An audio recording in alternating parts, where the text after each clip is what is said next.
자, 두 번째 시간 시작하겠습니다. 준비되셨습니까? 네. 출발할까요? 네. 총 주제, 파수꾼이요 밤이 어떻게 되었느냐. 두 번째 시간 시작하겠습니다. 오늘 첫날이라 이 서두에 시간이 좀 지체가 되었습니다. 원래 계획은 6시 반부터 7시 반까지 하고 7시 반부터 8시까지 하고 8시 반부터 이제 기도회를 좀 하려고 계획을 했습니다. 그런데 그렇게 시간대로 정확하게 되진 않을 것 같습니다만 어쨌든 강의를 서둘러서 마치는 대로 기도회를 좀 하고 흩어지는 게 좋을 것 같습니다. 시간이 멀리 오셔서 시간이 좀 부족하신 분들은 맞습니다만은 괜찮으신 분들은 오늘 집회 마치고 잠깐 기도회를 하고 가시면 좋겠습니다. 두 번째 시간은 예언을 통해서 본 지구 역사의 파노라마 이런 제목으로 창세기 3장 15절이 구체적으로 어떻게 예언이 되었고 어떻게 성취되어 왔고 앞으로 어떻게 성취될 것인지 이 전체적인 세계 역사를 예언을 가지고 좀 조명하도록 하겠습니다. 성경 예언을 자세하게 공부하진 않겠지만 이미 아시는 예언 공부를 가지고 총정리하면서 전체적인 세계 역사의 그림을 한번 그려보려고 하는 것입니다. 인간의 역사는 죄악의 역사입니다. 시편 51편 5절에 보면은 다윗이 고백하기를 내가 죄악 중에 출생했다. 모친이 죄 중에 나를 잉태했다. 이 말은 유전적으로 죄인이라 이것입니다.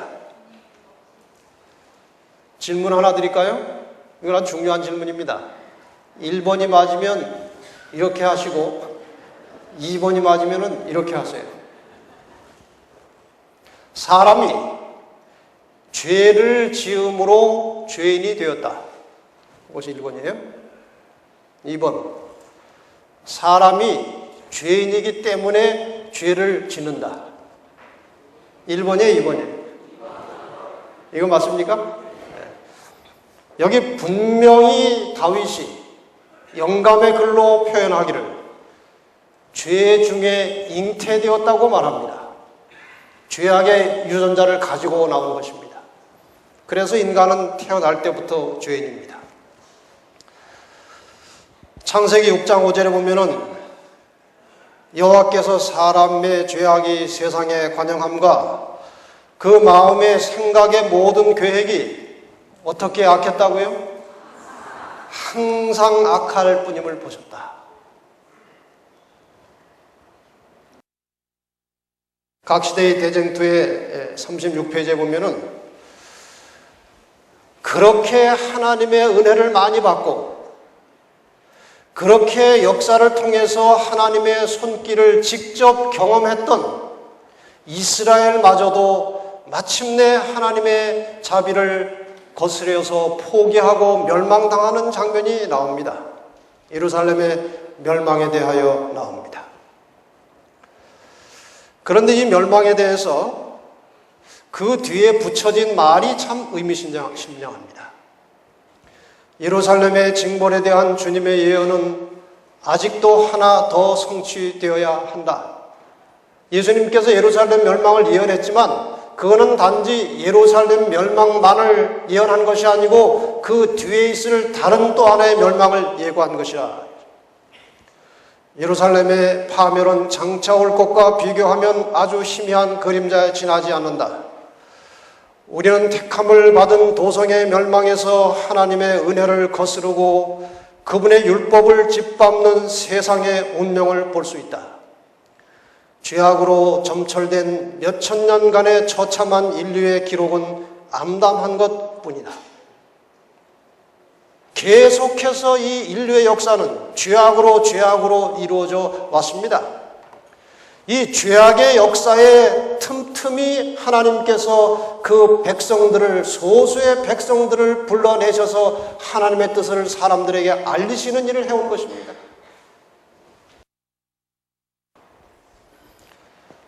여기 이제 그 역사를 잠깐 요약해서 살펴보겠습니다. 인간이 어떻게 죄악으로 기울어졌고 하나님께서는 어떤 방법으로 하나님의 뜻을 세상에 드러내셨는지, 이 역사를 보면 우리가 세상 전체를 볼 수가 있습니다. 인류의 초기 역사는 아까 성경절에서 보신 대로 완전한 타락으로 끝났습니다. 온 세상이 신약 성경의 표현을 빌리면 화인 맞은 양심이 되었습니다. 돌이킬 수 없는 지경으로 간 것입니다. 한 집 빼놓고. 그 집이 누구 집입니까? 노아의 집이에요. 그래서 하나님께서 한 집 남았는데 노아의 집마저 넘어가 버리면은 하나님께서 일할 수 있는 대상이 없어져 버리는 것입니다. 지구상에서 구속사업이 끝나버려요. 이 지구상에서 하나님을 대신해서 일할 사람이 없어지는 순간에 하나님의 일은 끝납니다. 그래서 하나님께서 한 집밖에 안 남으셨을 때 가만히 계실 수가 없어서 일어나신 것입니다. 노아가 일어났습니다. 홍수로 세상을 심판했습니다. 노아의 후손들은 처음에 정신을 차리고 좀 괜찮게 사는 것처럼 보였지만 여러 세대가 지나가면서 다시 하나님을 잊어버리고 하나님을 거슬려서 바벨탑을 쌓은 것입니다. 하나님께서 도저히 이것을 허락할 수 없었습니다. 그래서 바벨탑을 중단시키고 사람을 다 흩어놓으시고 드디어 여자의 후손이 내려갈 수 있도록 씨를 하나 준비해서 불러내셨는데 그가 누굽니까? 아브라함이었습니다.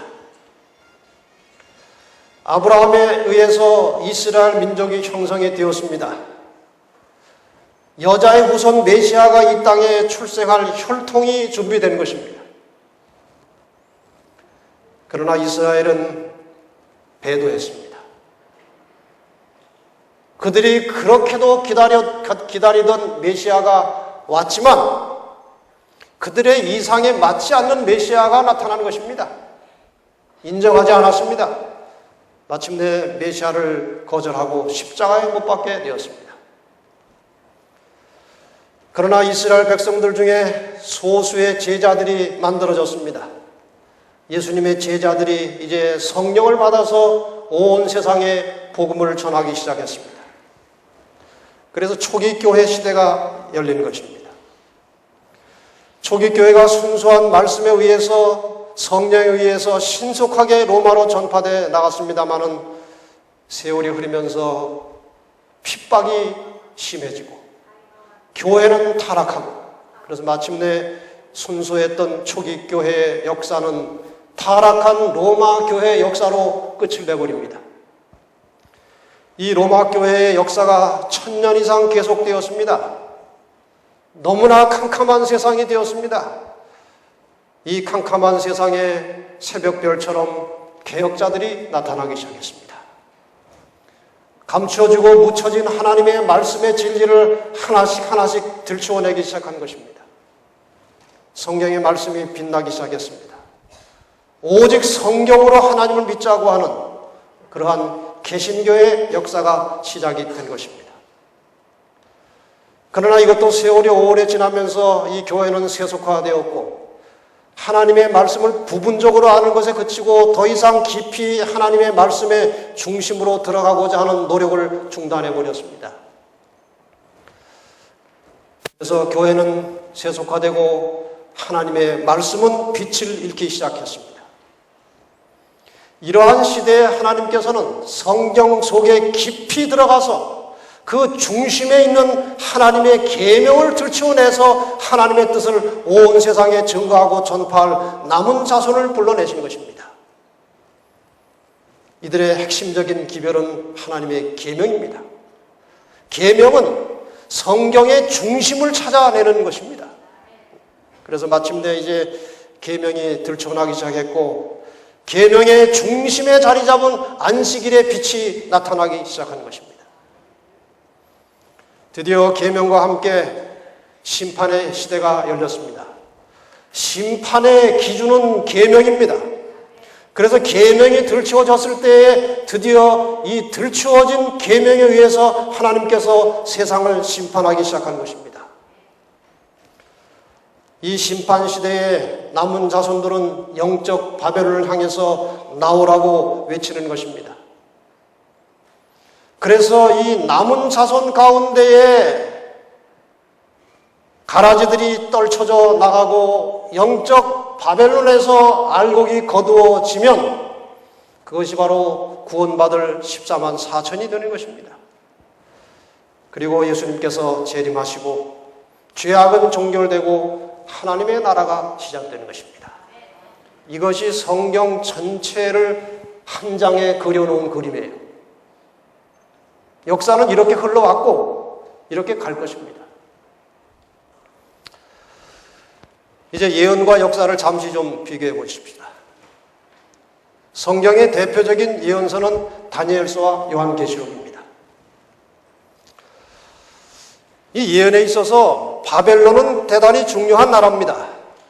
그리고 그리스도의 십자가, 그리고 세상 끝. 다니엘서는 주전 605년 바벨론 시대로부터 세상 끝날까지의 역사를 예언하고 있습니다. 그리고 요한계시록은 물론 이전의 역사도 포함이 되어 있지만 대체로 계시록은 예수님 시대로부터 세상 끝날까지의 역사를 상세하게 예언하고 있습니다. 아주 적합한 표현은 아니지만 다니엘서는 긴 역사를 망원경식으로 보여주고 계시록은 짧은 역사를 현미경식으로 보여주는 것입니다. 이렇게 하나님께서는 다각도로 사람들에게 하나님의 계획을 상세하게 알려주시고 계십니다. 이제 우리가 예언을 좀 들어가려면은 그 배경으로 이스라엘 민족의 역사를 잠시 공부를 해야 되기 때문에 긴 역사지만 또 간추려 놓은 것입니다.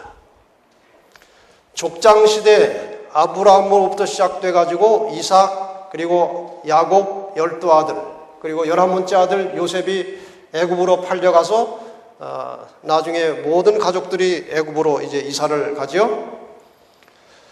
그 다음에 한 400여 년 동안 애굽에서 종살이 하다가 드디어 모세의 인도로 탈출을 하게 됩니다. 출애굽 사건이 있었습니다. 광야에서 40년 동안 살다가 드디어 가나안에 들어갑니다. 가나안에 들어가서 약 300년간의 사사시대가 있었습니다. 그 사사 중에 여러분이 잘 아시는 기드온도 있고 삼손도 있고 마지막 사사 겸 선지자는 사무엘이었습니다. 사무엘 당시에 백성들이 왕을 요구했습니다. 통치는 하나님이 하셔야 되는 것인데 자꾸 왕을 요구하는 것입니다. 하나님께서 처음에는 말리셨지만 너무 간청을 하니까 그래 한번 해봐라 하고 왕을 주셨는데 그 첫 왕이 사울이었고 두 번째 왕이 다윗이었고 세 번째 왕이 솔로몬이었습니다. 이 솔로몬 왕 시대에 나라가 두 쪽으로 나눠졌죠. 그래서 주전 931년경에 남방 유다와 북방 이스라엘로 나눠집니다. 남방 유다의 첫 왕은 누굽니까? 성경 박사님들. 솔로몬의 아들 르호보암이죠. 북방 이스라엘의 첫 왕은 누굽니까? 솔로몬의 신하 느밧의 아들 여로보암이에요.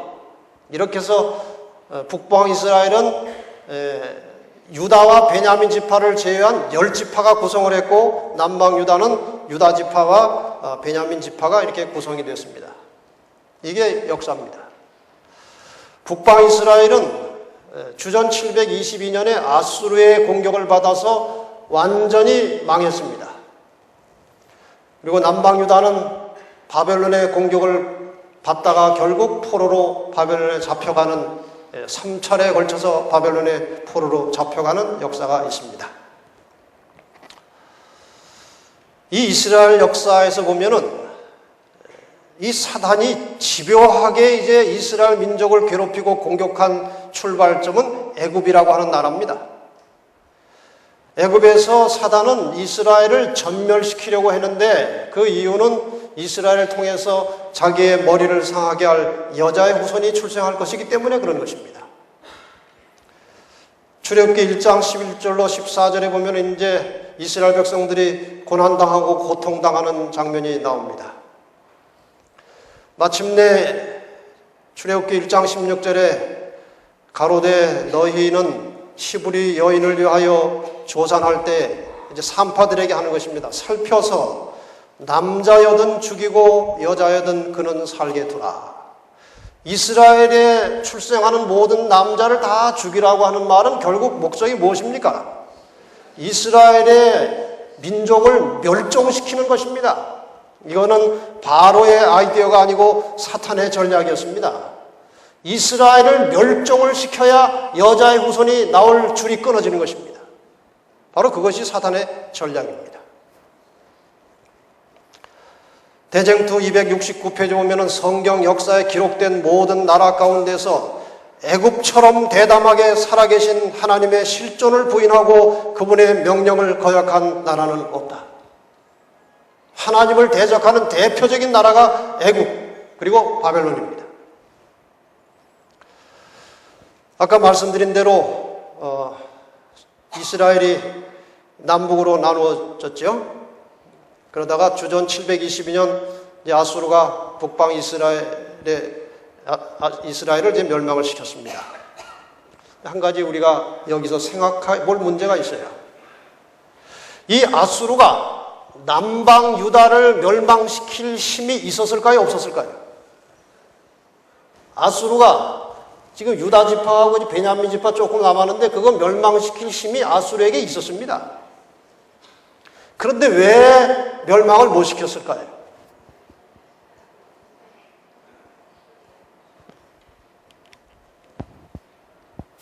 유다는 여자의 후손을 출생시킬 혈통으로 미리 예언이 되어 있었습니다. 유다 지파가 멸망당하면 예수님이 오실 길이 끊어지는 것입니다. 그래서 남방 유다는 하나님께서 지켜놓으신 것입니다. 하나님께서 인간 역사의 모든 것을 인간의 자유의지에 맡기십니다. 그러나 구속사의 치명적인 타격이 올 때는 하나님께서 마치고 간섭하심으로 구속의 역사를 이루어 가시는 것입니다. 그래서 오늘날 우리가 이스라엘 사람들을 다 유태인 하지 않습니까? 그거는 다른 종족들은 그 아수르에게 다 멸망당하고 유대 족속만 거의 남아 있었기 때문에 지금 유태인들이 바로 그 족속입니다. 그래서 유태인이라고 하는 것입니다. 유다 족속이기 때문에. 예레미야 50장 17절에 보면은 이스라엘은 흩어진 양이라 사자들이 그를 따르도다. 처음에는 아수르 왕이 먹었고 다음에는 바벨론 왕 느부갓네살이 그 뼈를 꺾도다. 차례가 나오지 않습니까? 첫 번째 이스라엘을 공격한 나라는 어디였습니까? 애굽이었죠. 그 다음에 애굽에서 나온 다음에 첫 번째 이스라엘을 공격한 나라가 아수르였고 그 다음에 바벨론이었습니다. 이 역사가 이제 다니엘서에 나타납니다. 우리가 지금 다니엘서를 공부 다 하셨고 할 시간도 없기 때문에 이 다니엘서의 뼈대와 같은 예언을 잠깐 간추려 보고 넘어가려고 합니다. 다니엘 2장에 느부갓네살 왕이 꿈을 꾸었고 이 몸의 부분이 각기 다른 금속으로 된 신상을 꿈속에서 보았죠. 이 신상은 어떻게 망가졌습니까? 뜨인 돌이 날아와가지고 신상에 발을 치니까 신상이 다 조각조각 흩어져 날아가 버리고 이 신상을 친 돌이 태산을 이루어 온 세계에 가득하게 되었다고 되어 있습니다. 꿈 내용이. 그렇죠? 해석은 여러분이 잘 아십니다. 금으로 된 머리는 어느 나라였습니까? 그리고 이 신상 전체는 왕이 잠들기 전에 앞으로 이 세상이 어떻게 될 것인가를 궁금하게 생각하다가 잠이 들었기 때문에 바로 그것을 하나님께서 꿈으로 보여주신 것입니다. 그래서 이 금으로 된 머리는 바로 그 느부갓네살 왕이 치리하던 바벨론 나라를 상징하는 것이고, 그 밑에 은으로 된 가슴과 팔은 어느 나라였습니까? 메데바사, 나중에 페르시아 제국이 되었습니다. 바벨론은 메데바사, 페르시아에 의해서 망했습니다. 그 다음에 노스로 된 배와 넓적다리는 어느 나라입니까?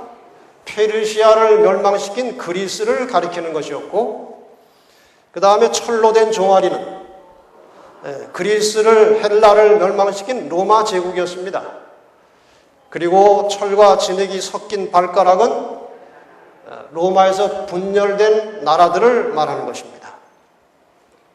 열국시대, 이것은 오늘날 시대까지 다 포함하는 역사입니다. 발가락은 강한 나라, 약한 나라가 섞여 살지만 하나로 합칠 수 없는 마지막 시대에 우리가 살고 있습니다. 이것을 쳐서 끝장낸 돌이 무엇이었습니까? 돌은 누구를 상징합니까? 예수 그리스도의 재림으로 끝날 지구 역사를 그려주고 있는 것입니다. 이것이 다니엘 2장에 나오는 역사입니다. 결국 다니엘 2장에는 바벨론으로부터 세상 끝날까지의 역사가 일단 다니엘 2장의 신상 속에 나와 있는 것입니다. 이것을 눕혀놓고 보면 좀 공부하기가 쉽습니다. 이게 하도 오래 서 있어가지고 제가 좀 눕혔어요. 누우니까 참 편하대요, 이 사람이. 저 금으로 된 머리는 바벨론이고, 그 다음에 페르시아, 가슴과 팔, 배와 넓적다리 그리스, 그리고 종아리 로마, 그리고 발가락은 열국, 그리고 저 돌은 하나님의 나라. 이게 아주 딱 짜여진 하나님의 예언이고 공식입니다. 이걸 벗어날 수가 없어요, 인간 세계의 역사가. 하나님의 나라가 일단 나오면 계시록 11장 15절의 말씀이 성취되는 것입니다.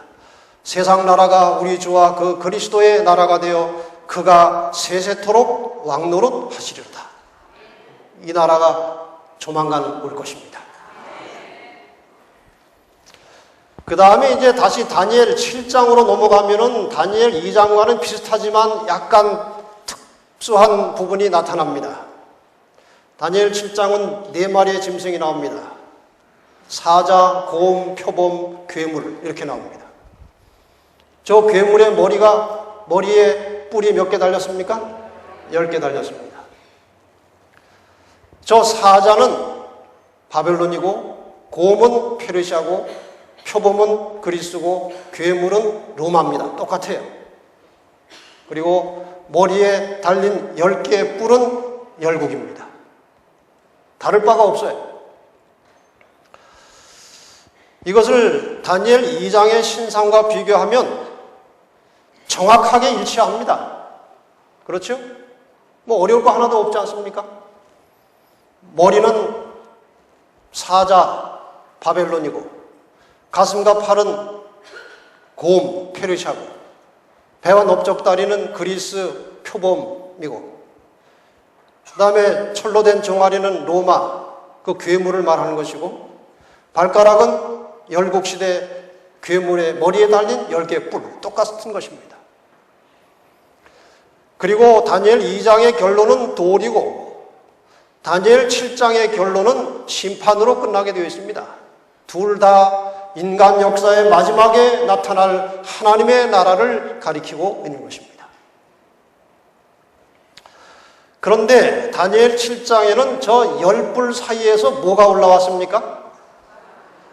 작은 뿔이 하나 올라왔습니다. 열국으로 분열된 다음에 작은 힘으로 시작해가지고 온 세계를 호령했던 나라가 어딘가 하고 연구를 해보니까 로마 교회입니다. 1000년 이상 이 세상을 정치적으로 종교적으로 지배했던 로마 교회가 바로 작은 뿔에 해당하는 것이었습니다. 자, 그래서 이 작은 뿔은 다시 설명드리면 로마 제국 멸망 이후에 세계를 종교 암흑 시대로 지배한 로마 교회를 가리키는 것이 가장 적절한 표현임이 이제 증명이 되었습니다. 이것을 이제 다른 도표로 좀 보고 설명을 할 수가 있겠습니다.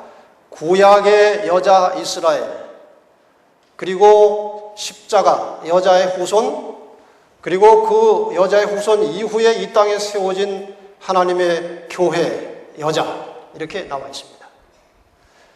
이 하나님의 교회, 이 여자를, 그리고 여자의 후손을 이 세상의 나라들이 이제 공격하는 것인데, 그것이 바벨론, 페르시아, 로마. 이 로마는 구약의 여자, 여자의 후손, 신약의 여자를 한꺼번에 공격했던 세력이 로마 제국입니다. 그리고 열국시대가 있었고, 마지막 장식은 로마 교회가 했고 할 것입니다. 이것이 역사예요. 그래서 여자를 공격하는 뱀의 후손들을 나라별로 좀 이렇게 열거하면은 애굽, 아수르. 그 다음에 여러분이 이제 대답을 해보시죠. 세 번째는 어디요? 바벨론, 그 다음에 페르시아, 그 다음에 그리스, 그 다음에 로마 제국, 그리고 마지막 로마 교회. 이것이 바로 여자를 공격하는 뱀의 후손들의 대표적인 세력입니다. 그러면 다시 요한계시록에 나타난 지구 역사를 잠깐 살펴보겠습니다. 지금 이 한 장의 그림 속에 요한계시록 12장과 13장과 14장이 다 들어있습니다.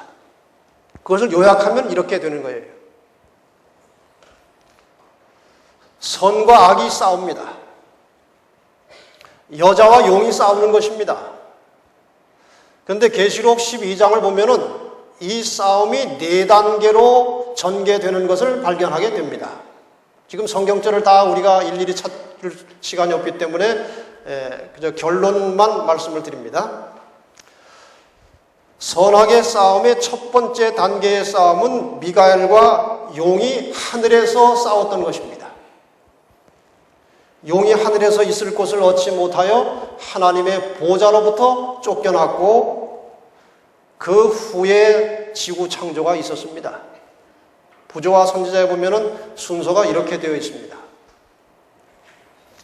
지구 창조를 앞두고 사탄에게 이상한 마음이 올라왔다고 되어 있어요. 창조한 지 얼마 안 돼서 인간은 타락하게 되었고, 타락하자마자 하나님께서 인간을 구원하시기 위하여 여자의 후손을 약속하시고 인간을 구속할 계획을 선포하신 것입니다. 그래서 선악의 두 번째 싸움은 여자의 후손 예수 그리스도와 사단 사이에 치열한 전쟁이 있었던 것입니다. 이 전쟁 역시 예수 그리스도의 십자가로 하나님께서 승리하셨습니다. 그 다음에 예수님은 하늘로 가셨고, 사탄의 이제 공격 대상은 예수 그리스도의 십자가 이후에 이 땅에 남겨진 교회를 사탄이 공격하는 것입니다. 세 번째 단계에서는 교회를 세속의 세력이 공격을 하는데, 첫 번째 부분에서는 로마 제국이 하나님의 교회를 핍박했고, 두 번째는 로마 교회가 하나님의 참 백성들을 공격하는 일이 있었고, 이것이 세 번째 싸움이었는데, 교회가 하마터면 완전히 쓸어버림을 당할 뿐 하다가 땅이 여자를 도와서 살아났다. 청교도들이 핍박에 견디다 못해서 2주에 갔는데 미국 신대륙에 도착한 것입니다. 거기에서 이제 거대한 개신교 국가가 형성이 되지 않았습니까? 이렇게 로마 교회가 이 하나님의 교회를 핍박하던 것이 1798년 교황 비오 6세가 프랑스에 잡혀가서 옥사함으로 교황의 시대가 끝났다고 역사가들은 봤습니다. 그러나 성경은 죽게 되었던 상처가 어떻게 된다고요? 다시 나을 것이라고 예언했고, 예언대로 다시 살아나는데 1929년 라테란 조약으로 잃어버렸던 바티칸을 되찾으면서 교황의 세력은 점점 확대되다가 지금 와서는 온 세계를 지배할 만큼 큰 세력이 되었습니다. 네 번째 싸움은 계시록 13장을 보면은 이 네 번째 싸움에서 이 세상의 세력들이 어떻게 결집될 것이고 어떤 전략으로 하나님의 백성들을 공격할 것인지 그것이 13장에 나옵니다. 그리고 계시록 14장에 들어가면은 하나님의 남은 자손들은 어떤 기별을 가지고 이 세상의 마지막 공격을 할 것이고 어떤 전략이 있게 될 것인지 그것이 계시록 14장에 나온 하나님의 전술 전략입니다. 계시록 12장 마지막 부분에 남은 자손이 이제 출생을 하게 되어 있고 이 남은 자손을 공격하기 위해서 계시록 13장에 바다에서 한 짐승이 올라온 것입니다. 그것이 바로 교황의 권세가 다시 올라온 것이고 거기에 합세해서 일하는 땅에서 올라온 짐승, 양 같은 짐승이 바로 미국입니다. 그래서 이 마지막 때에 하나님의 남은 자손들을 공격할 주체적인 세력은 교황권과 미국이 연합하여 온 세계를 하나로 묶은 다음에 남은 자손들을 이 땅에서 쓸어버리려고 하는 것이 사탄의 전략입니다. 이 세부적인 전략은 이제 다음 주, 그 다음 주에 이제 계속해서 좀 더 우리가 우리 시대의 일이니까 자세하게 다시 공부를 하겠습니다. 양쪽에 깃발이 있는데 상대편의 깃발은 일요일이고 남은 자손의 깃발은 안식일입니다. 왜 안식일과 일요일이 이렇게 중요한 주제로 나타나는지 이 문제는 이제 다음 시간에 계속 이어서 할 것입니다. 여기에 전술을 보면, 전략을 보면 사탄은 강신술에 기초한 이 악령의 역사를 통해서 온 세상을 미혹할 것입니다. 그러나 남은 자손들은 성령의 능력으로 온 땅에 하나님의 진리의 빛을 전하게 될 것입니다. 이렇게 해서 역사는 끝나는 것입니다. 이것이 지금 아주 깊이 심히 무르익어 가고 있다는 것입니다. 이 문제를 우리가 나중에 자세하게 공부할 것입니다. 여기 말라키 마르틴이라고 하는 천주교 아주 유명한 신부가 쓴 피의 열쇠라고 하는 책, The Keys of This Blood라는 책 서두에 보면 이런 글이 있습니다. 원하든지 않든지 준비되었든지 않았든지 간에 우리는 세계적 패권 경쟁에 관련이 되어 있다. 이 경쟁은 세계를 누가 지배할 것인가 하는 이 경쟁은 또한 수단 방법을 가리지 않는 무제한 전쟁이다. 일단 경쟁이 끝나면 세계와 그 안에 있는 모든 것, 즉 개인으로서나 국민으로서의 우리들 생활 방식과 가족관계와 직업, 무역과 상업과 화폐, 교육제도와 종교와 문화, 그리고 이제까지는 우리 모두가 자동적으로 향유하고 있던 시민권, 시민의 자유, 이 모든 것이 영원히 철저하게 변형되어 있을 것이기 때문이다.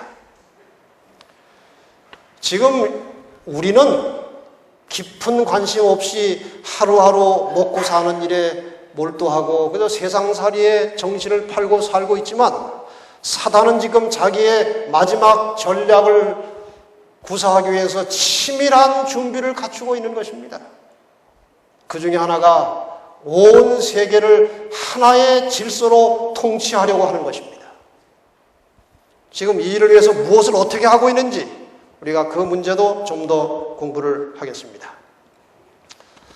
지금 온 세계는 이 교황의 권세를 중심으로 서서히 하나가 되어가고 있는 분위기입니다.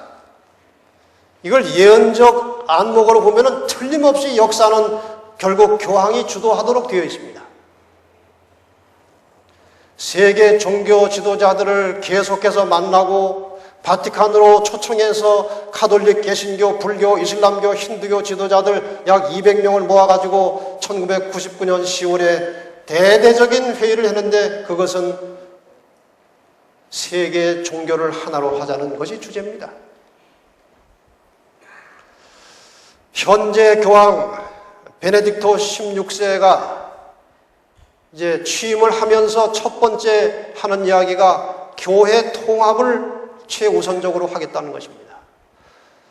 여기 자세한 내용에 보면은 이날 베네딕토 16세는 강론을 통해 모든 그리스도교 신자를 반드시 재통합하는 일을 우선 과제로 삼겠다. 옛날에 한번 통합이 되어 있다가 개신교가 뛰쳐나가지 않았습니까? 다시 통합하겠다는 것입니다. 온 세계를 지금 하나로 모으고 있는 것입니다. 지금 이 세상은 사탄의 정신이 지배하면서 온 세계 종교를 하나로 묶어가고 있는 과정에 우리가 살고 있어요. 여기에 반발하고 반대하고 해도 이 주류 힘이 너무나 크기 때문에 결국은 굴복하게 될 것이고, 마지막까지 특별한 이유 때문에 죽어도 이 종교연합에 함께 할 수 없는, 정말 이 세상이 보기에는 아주 밉살스러운 존재가 있는데 그것이 바로 남은 자손들입니다. 결국 이 세상 역사의 마지막에 거대한 두 가지 운동이 일어날 것인데, 하나는 교파와 관계없이 하나의 진리를 중심으로 진리를 사랑하는 사람들이 모일 것입니다. 반대로 진리와는 관계없이 하나의 힘 있는 교회를 중심으로 온 세상이 하나로 뭉치게 될 것입니다. 이 양쪽의 핵심은 역시 일요일과 안식일이 되는 것입니다. 이제 마지막 장면이 어떻게 진행될지 조금 상세하게 좀 설명을 드리겠습니다. 이 마지막 때에 남은 자손과 영적 바벨론이 이제 성경 예언상 구분되어 있습니다. 그런데 남은 자손 안에 쭉정이가 있습니까? 없습니까? 많습니까? 조금입니까? 쭉정이가 많습니까? 알곡이 많습니까? 하나님만 아십니다. 그러나 너무 많이 하지 말고 조금만 해놓읍시다. 남은 자손 안에 쭉정이가 있어요. 제가 마지막 날 이제 좀 더 상세하게 그 설명을 하겠습니다마는, 주님께서 지금 많은 영혼들을 진리 가운데로 인도하지 않으시는데, 그 이유는 교회 안에 거듭나지 못한 사람들 때문이다, 그렇게 되어 있어요. 예수님께서 정말 진리를 사랑하고 진리대로 살고자 하는 많은 사람들을 다 알고 계십니다. 그런 사람들을 교회로 들여놓으려고 하지만 교회에 들여놔봐야 곧 실망하고 나갈 것이기 때문에 주님께서 기다리고 계신다는 것입니다. 쭉정이가 있어요. 영적 바벨론에 알곡이 있어요? 없어요? 많이 있습니다.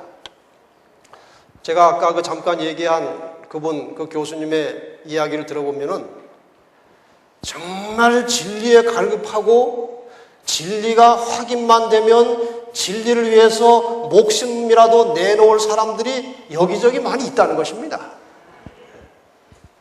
있어요. 그래서 쭉정이는 결국 넘어갑니다.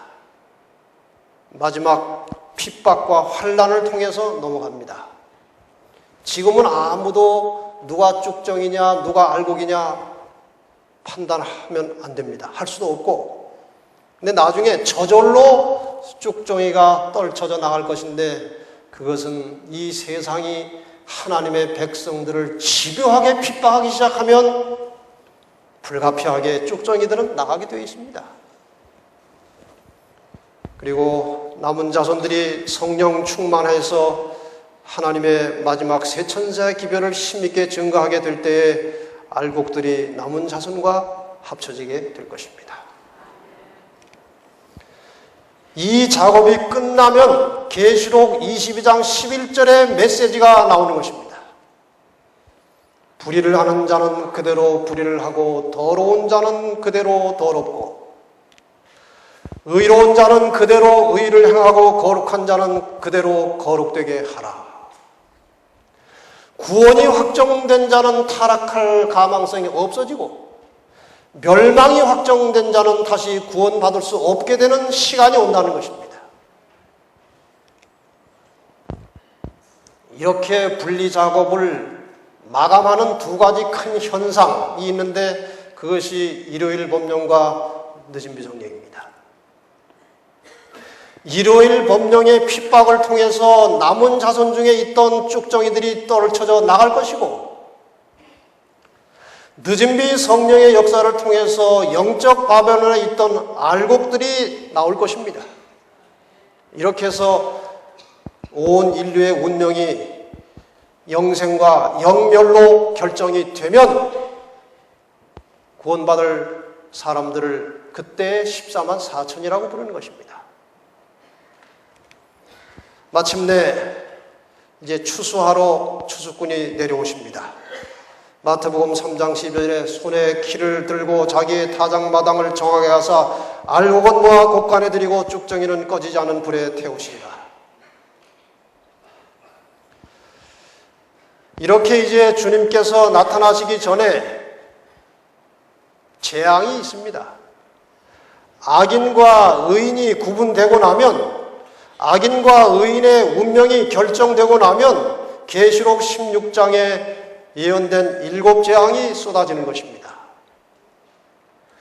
구원이 확정된 하나님의 백성들에게는 7 재앙의 해가 미치지 않을 것이고, 멸망으로 확정된 사람들에게 7 재앙의 해가 미칠 것인데, 그것은 이스라엘 백성들이 애굽을 탈출할 때의 상황과 같은 것입니다.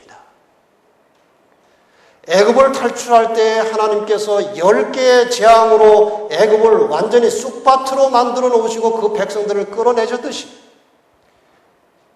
하나님께서 이 마지막 때 그 백성들을 구출하시기 전에 이 세상을 7 재앙으로 쑥밭을 만들고 극적으로 그 백성들을 데리고 가실 것입니다. 7 재앙을 뭐 다 우리가 설명할 수는 없습니다만은, 첫째 재앙은 악하고 독한 헌대요, 두 번째 재앙은 바다가 피가 되는 것이고, 세 번째 재앙은 강과 물의 근원이 피가 되는 것입니다. 식수가 피가 된다는 것입니다. 해가 뜨거워져서 사람을 태울 정도로 뜨겁다는 것이고, 흑암에 갑자기 이제 해가 빛을 잃고 흑암 재앙이 있고, 6째 재앙은 아마겟돈 전쟁이 준비되는 상황으로 나와 있습니다. 이것은 아마 겟돈 전쟁이 아니고, 이것은 지구 역사의 마지막에 있을 선과 악의 영적이면서 실제적인 마지막 싸움이에요. 이 아마겟돈이라는 말은 하르라는 말과 무깃도라는 말이 합쳐진 것인데, 이 하르라고 하는 말은 산들이라는 뜻이고, 무깃도라는 말은 이스라엘 약간 북방의 대단히 중요한 전쟁 요충지입니다. 전쟁의 요새입니다. 그래서 그 전쟁을 상징하는 무깃도라는 말과 하르라고 하는 산이라는 말을 합쳐져서 이제 마지막 선악의 치열한 싸움을 상징적으로 보여주는 것입니다. 7째 재앙은 되었다라고 하는 말과 함께 큰 지진과 우박이 떨어지면서 이제 마지막 전쟁이 펼쳐지는 장면입니다. 이때 온 세상이 하나님의 백성들을 죽이려고 달려드는 것입니다. 그 순간을 대쟁투 640페이지부터 보면 이렇게 기록하고 있습니다. 하늘에서 하나님의 음성이 들리고 예수님께서 재림하실 날짜와 시간이 선포되고 하나님의 백성들에게 영원한 언약이 주어진다. 가장 큰 뇌성처럼 하나님의 음성은 온 땅에 들린다. 하나님의 백성들은 서서 그들의 눈을 위를 향하여 주목하고 귀를 기울인다. 그들의 얼굴은 하나님의 영광으로 환하여지고 마침내 모세가 시내산에서 내려온 때와 같이 빛난다. 악인들은 그들을 쳐다볼 수 없다. 안식일을 거룩히 지킴으로 하나님을 존경해온 사람들에게 축복이 선고될 때에 큰 승리의 함성이 일어난다. 이게 마지막 아마겟돈 전쟁 시에 일어날 하나의 현상입니다. 곧 사람의 손바닥 반만한 작은 검은 구름이 동쪽에서 나타난다. 그것은 그리스도를 두르고 있는 구름인데 멀리서는 어둠에 둘러싸인 것처럼 보인다. 하나님의 백성들은 그것이 인자의 징조임을 깨닫는다. 그들은 엄숙한 침묵 속에서 그 구름이 땅으로 점점 가까워짐을 주목한다. 그 구름은 점점 밝아지고 영광스럽게 되어 마침내 커다란 흰 구름이 되는데 그 아래는 타는 불과 같이 광명한 빛이 있고 그 위에는 언약의 무지개가 있다. 예수님께서는 강한 정복자처럼 구름을 타고 오신다. 여러분, 그러니까 우리가 보통 생각하는 대로 예수님의 재림의 시간이 두렵고 떨리고 겁나는 시간이 아니에요. 지금 상황 자체가 온 세상의 세력이 하나님의 구원받는 백성들을 죽이려고 달려드는 그 찰나에 하늘에서 주님의 재림의 광경이 나타나는 것입니다. 절대로 두려운 순간이 아닙니다. 그래서 이 땅에서 인간적인 안목으로 희망이 없어 보이는 온 세상이 달려들어 하나님 백성들을 죽이려고 하는 그 마지막 찰나에 주님이 나타나시는 것입니다.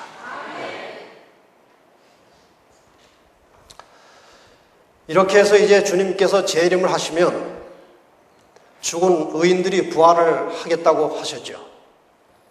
그리고 의인들이 승천해서 공중에서 주님을 영접할 것입니다.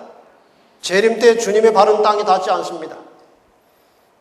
그리고 살아있던 악인들은 다 멸망할 것이고 사단은 이 땅에 결박되었다, 갇히게 된다는 것입니다. 묶어 있는다는 것이 아니고 사단이 묶는다고 가만히 있을 존재가 아니에요. 그냥 갇혀서 아무것도 할 일이 없게 되었다 이것입니다. 악인 다 죽고 의인 다 올라가고 혼자 남았으니까 갇힌 상태예요. 그리고 계시록 20장에 보면은 천년계가 나옵니다.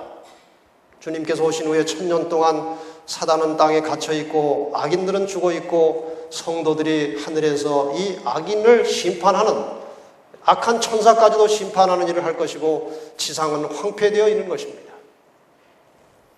그리고 1000년이 찰 때에 하늘 가족들이 지상으로 이주해 내려올 것입니다. 새 예루살렘도 같이 내려온다고 그랬죠. 죽은 악인들이 부활해서 구원받은 성도들의 모습과 새 예루살렘을 보면서 사단의 충동을 받아가지고 성도를 포위해서 공격하려고 할 때에 하늘에서 불이 내려와서 악인들을 소멸할 것입니다. 그리고 하나님께서 모든 죄와 죄의 흔적과 죄의 본질이 깨끗하게 없어진 이 멸망된 땅에 새 하늘과 새 땅을 창조하셔서 우리에게 주시는데 그때 만들어진 그 에덴은 처음에 주셨던 에덴보다 더 빛나고 아름다울 것이라고 말씀하셨습니다. 너희들 죄 때문에 고생했으니 내가 복을 더 주마 하고 이제 아주 아름다운 세계를 우리에게 주시고 더 큰 축복은 하나님께서 우리와 함께 이 땅에서 영원히 사시면서 온 우주를 통치하신다는 것입니다. 이러한 희망이 우리에게 있는 것입니다.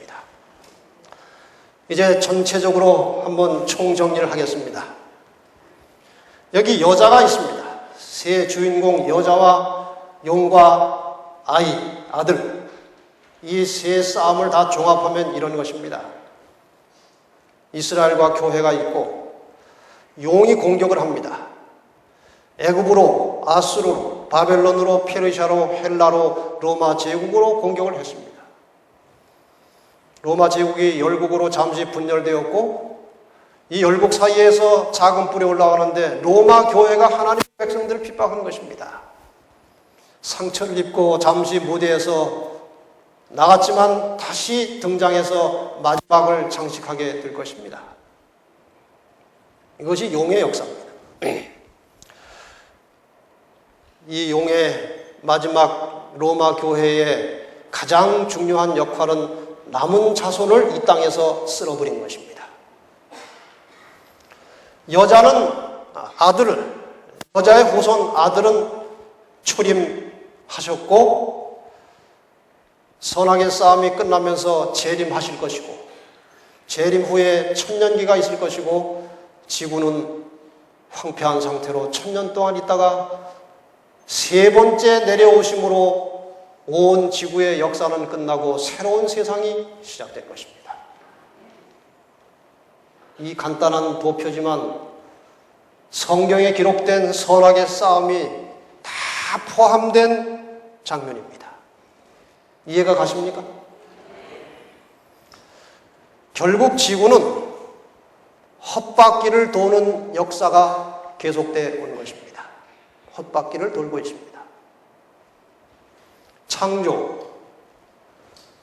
타락, 홍수 심판, 그리고 바벨탑 반역, 그리고 아브람을 불러내셨고 이스라엘 민족이 형성되었고 이스라엘 민족을 통해서 메시아께서 출임하셨고 복음이 전파되었지만 얼마 후에 세속화되었고 종교 암흑시대가 있었고 종교 개혁이 일어났고 그리고 개신교가 발생하게 되었고 개신교가 타락하면서 남은 교회가 탄생하게 되었고 교황권이 다시 부활하게 되었습니다.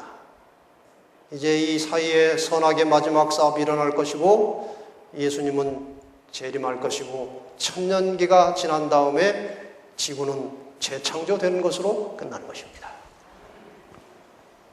이것이 성경 예언 전체를 통해서 본 지구 역사의 파노라마예요.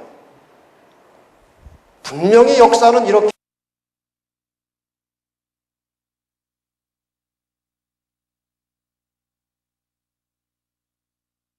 하는 것입니다.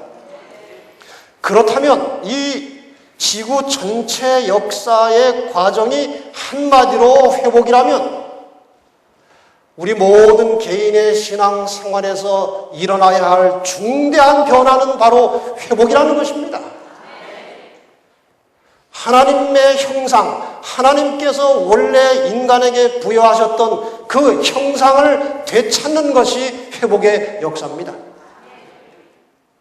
우리가 모든 신앙생활 속에서 정말 중요하게 집중적으로 가야 할 것이 있다면 우리의 모델이신 예수 그리스도의 품성, 하나님의 형상을 다시 찾는 것이 진정한 신앙임을 명심하고 가슴속에 새기시기를 바랍니다. 우리가 해야 될 일은 아주 단순한 것입니다. 재림이라고 하는 목적지를 향해서 끊임없이 전진해 가면서 회복의 과정으로 들어가는 것입니다. 주님을 닮는 것이 우리의 모든 신앙의 가장 중대한 목표가 되어야 하는 것입니다. 아울러서 오시는 주님의 재림의 소식을 다른 사람들에게 계속 전하면서 가야 되는 것입니다. 그래서 품성 변화와 복음 전도는 하나의 덩어리로 뭉쳐있는 것이고 뗄 수 없는 것입니다. 이 전도의 문제는 또 나중에 별도로 다루겠습니다. 오늘 이 저녁에 이제 이 집회를 마치고 여러분이 돌아가실 때 내가 과연 얼마나 처음 믿을 때보다 회복이 되었는지, 얼마나 그리스도의 모습에 점점 가까이 가고 있는지, 그러한 자신의 모습을 한번 깊이 살펴서 가시기를 바랍니다. 이 시간에 시간이 많이 지났지만 개인 기도를 좀 하고 가십시다. 개인적으로 한 5분 동안 자신의 이 신앙을 하나님께로부터 멀어지게 하는 어떤 생활의 구조나 습관이 있는지, 다른 사람은 모르고 하나님만이 아시는 내 속에 숨은 죄가 있는지, 나로 하여금 계속해서 동일한 죄를 반복해서 짓도록 만드는 어떤 악하고 죄된 성향이나 습성이 있는지, 이런 것들을 한번 이 시간에 깊이 살펴보십시다. 우리가 내놓기만 하면, 언제라도 우리가 자신의 죄를 고백하기만 하면 하나님께서는 언제든지 용서하실 준비가 되어 있는 것입니다. 우리가 정말 그러한 마음으로 하나님께 나오기를 하나님은 기다리고 계십니다. 오라, 우리가 서로 변론하자. 너희 죄가 주홍 같을지라도 흰눈같이 될 것이고 진홍같이 붉을지라도 양털같이 내가 해줄 테니까 와서 이야기하자는 것입니다. 오늘 이 시간 개인적으로 한 5분 동안 자신의 모든 것을 하나님께 내놓고 회개하고 정결한 마음으로 돌아가시게 되기를 바랍니다. 기도하겠습니다. 기도가 다 끝난 다음에 마지막 기도하고 마치겠습니다.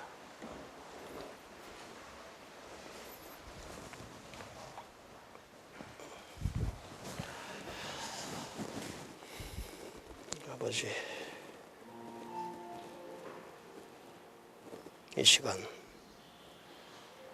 성령님 이 자리에 임재하셔서 우리 모든 사랑하는 백성들의 심령을 깨우쳐 주시고 자신의 죄됨을 깊이 느끼게 하시고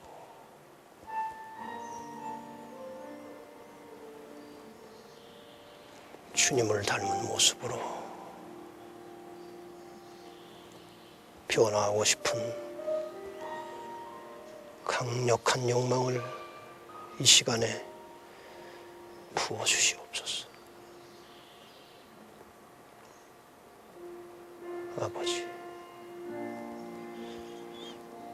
아버지, 도와주십시오.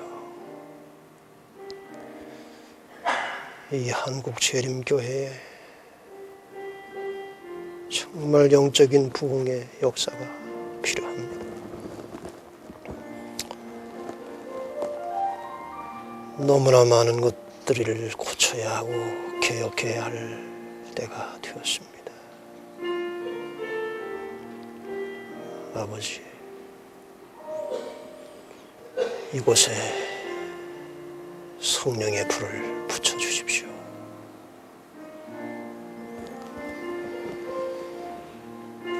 이곳에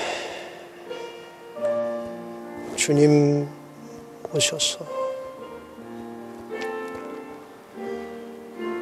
말씀으로 깨우침을 받은 이 심령 속에 오 주여 임하셔서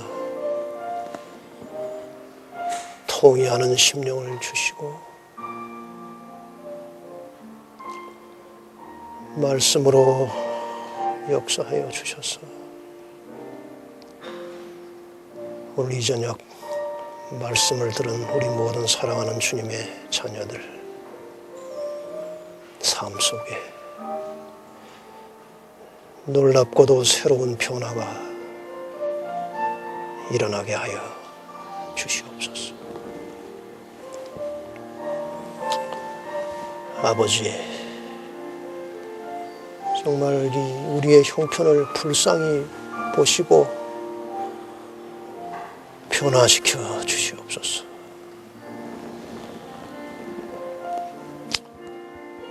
아버지, 영의 역사가 함께 하시기를 바랍니다. 도와주시옵소서.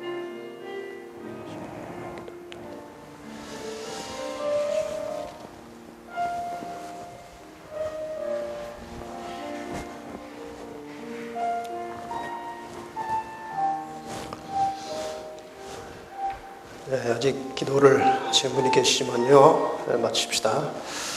좋으신 하나님 함께 참여하고 기도하고 마치겠습니다. 악보 없어도 괜찮겠죠? 좋으신 하나님,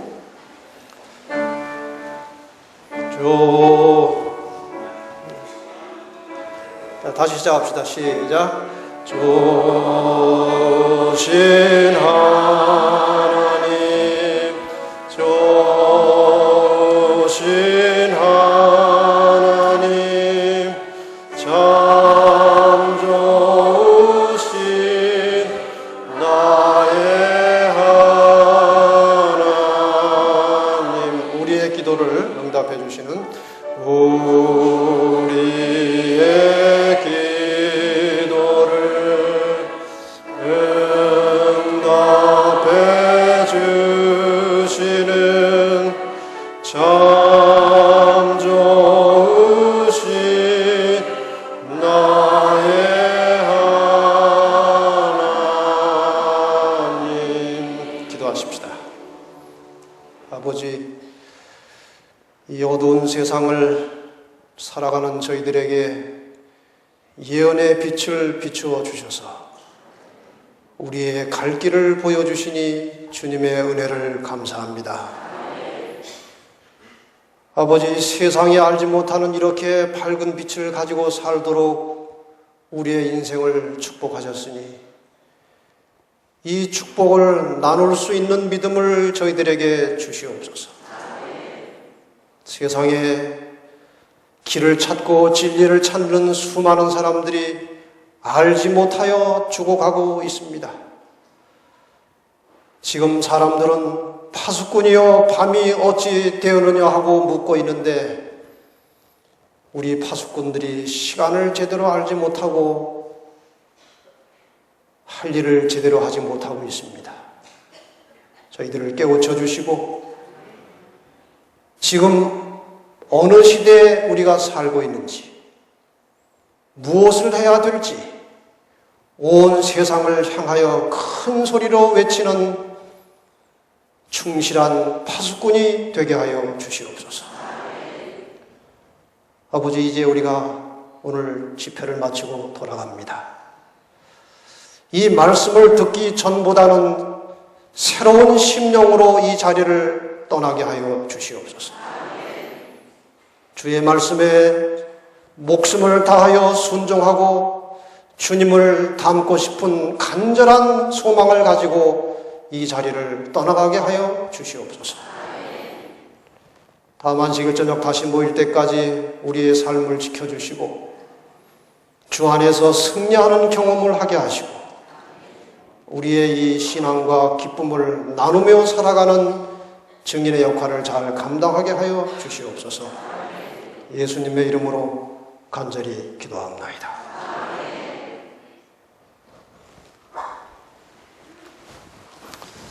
광고하실 거 있습니까? 예.